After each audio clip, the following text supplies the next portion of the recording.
Hi, boys and girls. I'm Miss Campbell, and I'm going to read Chapter 12 of Mr. Popper's Penguins. This chapter is called More Mouths to Feed. So the next day, Mr. Popper called an engineer and had a large freezing plant installed in the cellar and took Captain Cook and Greta down there to live. Then he had the furnace taken out and moved upstairs into the living room. It looked very odd there, but as Mrs. Popper said, it was a relief, at least not to have to wear their overcoats all the time.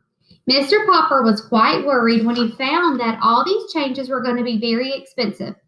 The refrigerating engineer was worried too when he found that Mr. Popper had practically no money. However, Mr. Popper promised to pay as soon as he could, and the man let him have everything on credit. It was a good thing that Mr. Popper got the penguins moved when he did, because Mrs. Popper had been right about the eggs. The rookery had scarcely been moved to the basement when Greta laid the first egg. 3 days later, the second one appeared. Since Mr. Popper knew that penguins lay only 2 eggs this season, he was astonished when a little later the third egg was found under Greta.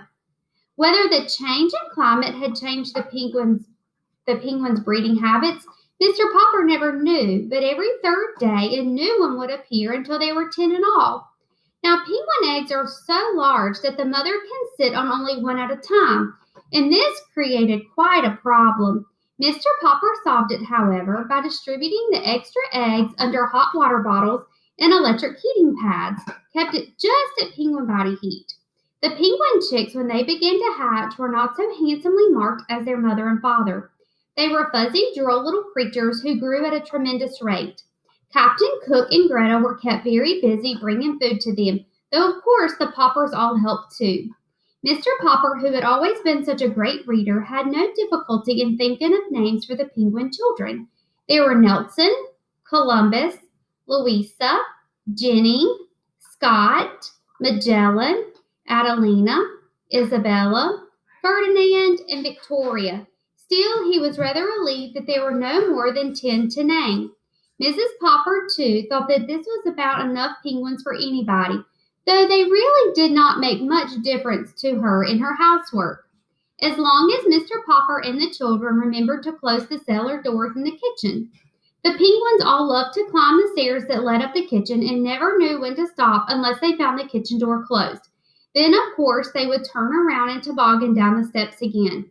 This made rather a curious noise sometimes when Mrs. Popper was working in the kitchen, but she got used to it, as she got used to so many other strange things this winter. The freezing plant that Mr. Popper had gotten for the penguins downstairs was a large and good one. It made very large blocks of ice instead of small ice cubes, so that soon Mr. Popper had made sort of an ice castle down there for the 12 penguins to live in and climb over. Mr. Popper also dug a large hole in the cellar floor and made a swimming and diving pool for the birds. From time to time, he would throw live fish into the pool for the penguins to dive for. They found this very refreshing because, to tell the truth, they had gotten a little tired of canned shrimps. The live fish were specially ordered and brought all the way from the coast in tank cars and glass boxes to 432 Proudfoot Avenue. Unfortunately, they were quite expensive. It was nice that there were so many penguins because when 2 of them, usually Nelson and Columbus, got into a fight and began to spar at each other with their flippers, the 10 other penguins would all crowd around to watch the fight and make encouraging remarks. This made a very interesting little scene. Mr. Popper also flooded a part of the cellar floor for an ice rink, and here the penguins often drilled like sort of a small army in fantastic marching movements and parades around the ice. The penguin Louisa seemed specially fond of leading these marching drills. It was quite a sight to see them. After Mr. Popper had the idea of training Louisa to hold a small American flag in her beak while she proudly led the solemn parades. Janie and Bill would often bring their little friends home from school with them, and they would all go down and watch the penguins for hours. At night, instead of sitting and reading and smoking his pipe in the living room as he had done before, Mr. Popper would put on his overcoat and take his things downstairs. There he would sit and read with his mittens on, looking up from time to time to see what his pets were doing. He often thought about the cold, distant regions in which the little creatures really belonged. Often, too, he thought about how different his life had been before the penguins had come to keep him occupied.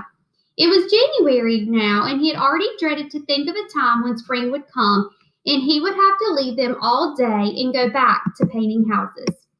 Boys and girls, that was chapter 12. I hope you have a great day. Bye.